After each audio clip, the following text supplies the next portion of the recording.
ஞாயிறு. வாரத்தின் முதல் நாள் ஞாயிறு. திங்கள். இரண்டாவது நாள் திங்கள்.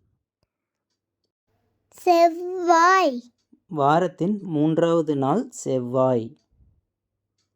புதன். வாரத்தின் நான்காவது நாள் புதன். வியாழன். வாரத்தின் ஐந்தாவது நாள் வியாழன். வெள்ளி. வாரத்தின் ஆறாவது நாள் வெள்ளி. சனி. வாரத்தின் இறுதி நாள் அல்லது கடைசி நாள் சனி. Like, share and subscribe.